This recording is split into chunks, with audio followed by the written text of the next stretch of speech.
ایسا ہے کہ جو بندہ نا فرض نہیں پڑھتا وہ نفل کیسے پڑھے گا, وہ حاجت کے نفل کیسے پڑھے گا, یہ سوال پیدا ہو رہا ہے نا.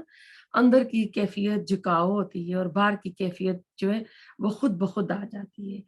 تو ایسے لوگوں کو مشکل نہیں ہوتی. کامیابی کے لیے ان دو ہتھیاروں کا ہونا نہایت ضروری ہے, یعنی دو ویپنس اللہ تعالیٰ کامیاب زندگی گزارنے کے لیے بتا رہے ہیں, جو دنیا کی کامیابی بھی ہے اور جس میں آخرت کی کامیابی بھی ہے. بخاری کی حدیث کا مفہوم ہے کسی بندے کو صبر سے بڑھ کر وسیع تر بلائی نہیں دی گئی. اللہ تعالیٰ ہمیں صبر بھی عطا کرے اور ایسے نماز کی پابندی کرنے والا, نوافل کی پابندی کرنے والا بھی بنائے. یعنی اسے سب کچھ مل گیا. صبر والے نماز سے مدد لیتے ہیں, عاجزی کرتے ہیں. اب یہ لوگ کون ہوتے ہیں؟ ٹھیک ہے, الذین اسم موصول آ گیا پچھلی آیت کے ساتھ ملانے والا, یعنی یہ وہ لوگ ہوتے ہیں یظنون, جو یقین رکھتے ہیں, انہم بے شک وہ, ملاقات کرنے والے ہیں, ربہم اپنے رب سے, وانہم اور بے شک وہ, الیہ طرف اسی کے, راجعون لوٹنے والے ہیں. اب یہ لوگ جو ہے نماز پڑھنے والے, ان کی کیفیت بتا دی ہے. اللہ تعالیٰ کے سامنے کھڑے ہوتے ہیں اور جب نماز پڑھنے کے لیے جاتے ہیں تو انہیں پتہ ہوتا ہے کہ یہ اللہ تعالیٰ کے ساتھ میری ایک میٹنگ ہے, میری ایک اپوائنٹمنٹ ہے. حضرت علی کا آتا ہے کہ کہتے ہیں جب میرا دل کرتا ہے کہ میں اللہ سے بات کروں تو میں نماز پڑھتا ہوں, اور جب میرا دل چاہتا ہے کہ اللہ مجھ سے بات کرے تو میں قرآن پڑھتا ہوں. اور رسول اللہ علیہ وسلم کے بارے میں آتا ہے, حضرت عائشہ فرماتی کہ آپ اچھے ہنسی مذاق کے موڈ میں ہوتے تھے, اذان کی آواز پہ آپ فوراً ایسے لا تعلق ہو کر جیسے کسی سے بندہ ہو جاتا ہے ایک دم غنی, یا کیا کہتے ہیں اس کے لیے ایک لفظ ہوتا ہے, آپ نہ چلے جاتے تھے. یعنی آپ اللہ کے لیے اپنے آپ کو پھر خالص کر لیتے ہیں, پھر دنیا والوں سے کٹ آف ہو جاتے ہیں. تو نماز پڑھنے کی کیفیت ایسی ہونی چاہیے. پھر نماز جو ہے نا سنت کے مطابق ہونی چاہیے. نماز میں ہلتے جلتے نہیں رہنا چاہیے. نماز کے رکوع, سجود, دعاؤں کا خیال رکھنا چاہیے. کپڑے پاک ہونے چاہیے, وضو کا خیال رکھنا چاہیے, قبلہ رو ہونا چاہیے, اور اب اول وقت میں نماز پڑھنی چاہیے. تو نماز کے جتنے بھی وہ سنتیں ہیں اور جو ارکان ہیں نا وہ پورے کرنے چاہیے. تو یہ دنیا میں ہم پریکٹس کریں گے نا اللہ تعالیٰ کے سامنے. کہتے ہیں کہ نماز اس طرح پڑھو کہ تم اللہ کو دیکھ رہے ہو. اگر یہ پاسبل نہیں ہے تو یہ خیال کرو کہ اللہ تمہیں دیکھ رہا ہے. اور امام ابن القیم نے نمازیوں کی 4 کیٹیگریز بتا دی ہیں اس میں نا. تو اس میں جو آخری کیٹیگری ہے نا, اس میں وہ جو نماز ہے وہ ایسا ہے کہ جیسے کوئی سرحدوں میں پہرا دینے والے فوجی ہوتے ہیں نا, کھڑے ہوتے ہیں, الرٹ ہو کے کھڑے ہوتے ہیں. تو بالکل یہ نماز ہماری ایسی ہونی چاہیے کہ شیطان ادھر سے ادھر سے, کیونکہ سورۃ الاعراف میں اس نے کہا ہے میں دائیں سے بائیں سے آؤں گا, تو وہ آئے گا نماز میں خلل ڈالے گا.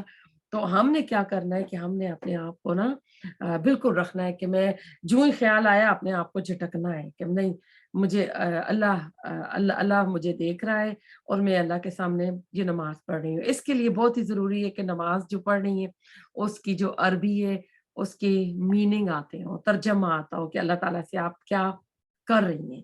اور یہ کیونکہ کہتے ہیں نا کہ ان کو گمان ہے, ظن ہے, پکا یقین ہے کہ وہ اللہ تعالیٰ سے جا کر ملیں گے. اور اسی طرح ہم نے قیامت کے دن اللہ تعالیٰ کے سامنے کھڑا ہونا ہے. نماز میں آج ریہرسل یہ پریکٹس کریں گے نا تو اس دن بھی یہ ہماری پھر وہاں پہ نماز پوری ہوگی. اس میں وَأَنَّهُمْ إِلَيْهِ رَاجِعُونَ, اور اسی کی طرف لوٹ کر جانے والے ہیں. یعنی انہیں یقین ہے بالآخر انہیں اسی کی طرف لوٹ کر جانا ہے اور انہیں اس کے روبرو حاضر ہونا ہے. تو اب نماز جو ہے نا کلمہ پڑھنے کے بعد پہلی چیز جو انسان پہ فرض ہو جاتی ہے وہ یہ نماز ہوتی ہے. آیت نمبر 47, یا بنی اسرائیل, اے بنی اسرائیل, اذکرو یاد کرو, نعمتی میری نعمت, اللتی وہ جو, انعمت انعام کی میں نے, علیکم تم پر, انی اور بے شک میں, فضلتکم فضیلت دی میں نے تمہیں, علی العالمین تمام جہانوں پر. تو دوبارہ وہی آیت